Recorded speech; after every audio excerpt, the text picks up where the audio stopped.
The movie begins in a small village in Germany, 2 long years after the murder of Choros, following which Aski had to abandon his wife and young son in order to protect himself from the law and from his enemies. Since then, Aski has been living in this village under a new identity, and he has even developed a romantic relationship with a local woman, who knows him to be Joris. Along with working at a local timber factory, Aski has been serving in the Go-Fast trade still, as he operates as a drugs and weapons transporter for the group headed by the corrupt head of the narcotics department of the French police, Commander Resch. However, things take a wild turn when Aski is sent to transport weapons one day, and he spots that his motorbike has been sabotaged to make him crash. He outsmarts his assailants, leading to their death, and he manages to escape at the time. His boss from the timber factory soon reaches his house, kills his girlfriend, and attempts to kill him as well. Aski realizes that Resch has now turned against him and wants to have him killed to cut all loose ends and protect himself from the police investigation into the death of Choros.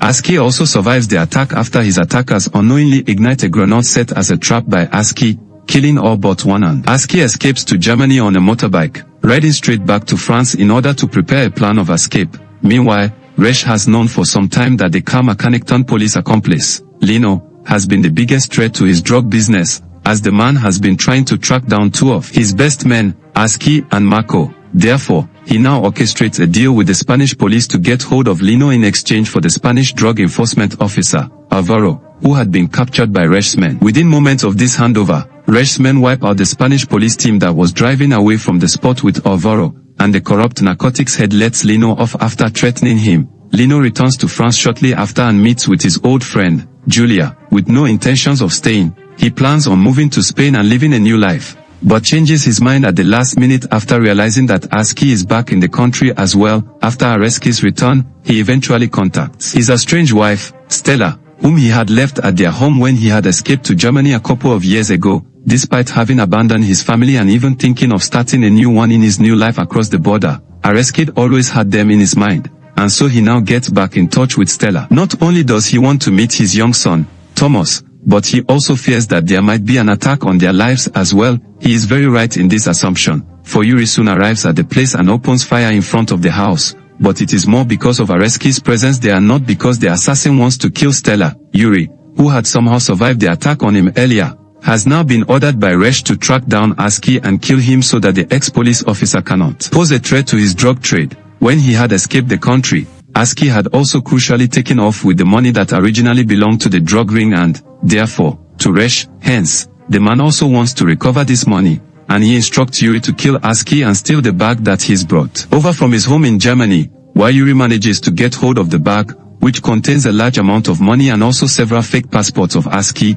he cannot carry out the hit on the man because Lino intervenes, and there is a 3-way fight that breaks out. Having no other option, Aski takes Julia hostage so he can hold negotiation talks with the police chief, Moss, and he wants to cut a deal to protect himself. However, Last Bullet reveals that, along with trying to find a means to protect himself, Aski has another reason to return to France, which has more to do with a certain feeling of remorse that has been brewing in his mind. Straight after he rides into the country on his German motorbike, Aski visits the junkyard where wrecked Renault 21 once belonging to Choros had been scrapped, and asks after any items that might have been collected from its interiors before being destroyed. Just as he had guessed, Aski is handed a medallion of Saint Christopher, which Choros used to hang inside his car as a lucky charm. Incidentally, this medallion of the patron saint of travelers and motorists is a reminder of the friendship that once existed between Choros and Aski when they worked in the same police division, and the latter collecting this item from the scrapyard is significant as well. Years back,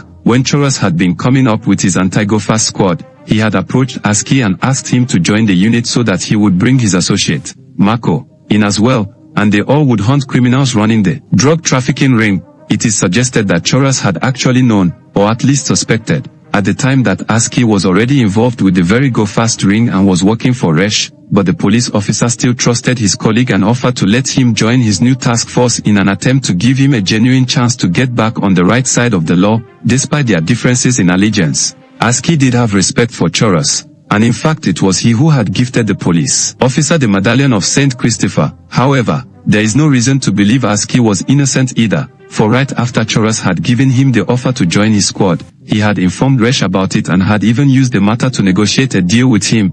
Although Aski had been very confident about his abilities, he had ultimately failed to carry out the drug trafficking mission properly, because of which he had to kill Choros, just like he had been ordered by Resh. Although Aski had murdered the honest police officer to save himself in the past, he now starts to understand that he had sided with the wrong person all along, for Resh is not someone who will let him go so easily. Thus, as Resh orders a hit on his life, Aski gradually starts to feel guilty for his actions, and he actually returns to France to honor Choros' memory and beg for his forgiveness spiritually as well. The most significant part of the plot in Last Bullet is the betrayal of Resh, as he orders Yuri to hunt down and kill Aski, the man who was once his trusted henchman, and possibly to keep it relevant. When Resh and the rest of his squad drive off towards the German border, Yuri has to narrowly escape death at the hands of the two guards, and he sets out on a mission of revenge after killing them. When Resh, Aski, and Lino face each other at the designated spot across the German border, the situation seems to be heavily in favor of the corrupt head of narcotics, since his secret collaboration with Moss now comes into play.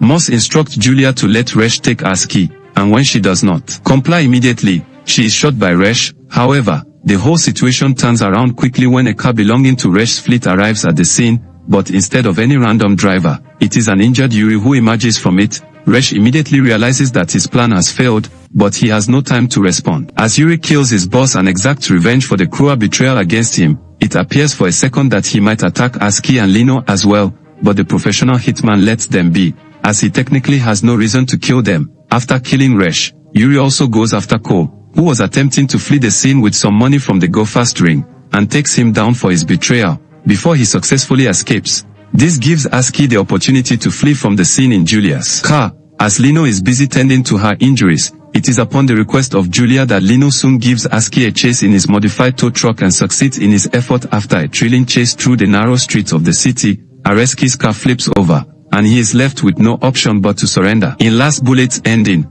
Lino oversees Areski's arrest as he is taken away by police officers. Although Aski had agreed to surrender to the police earlier in order to protect himself from Resh, he had now made an attempt to evade the law since the only threat to his life was no longer alive. Perhaps he had even dreamed of reuniting with Stella and Thomas, but his estranged wife now refuses to even talk to him.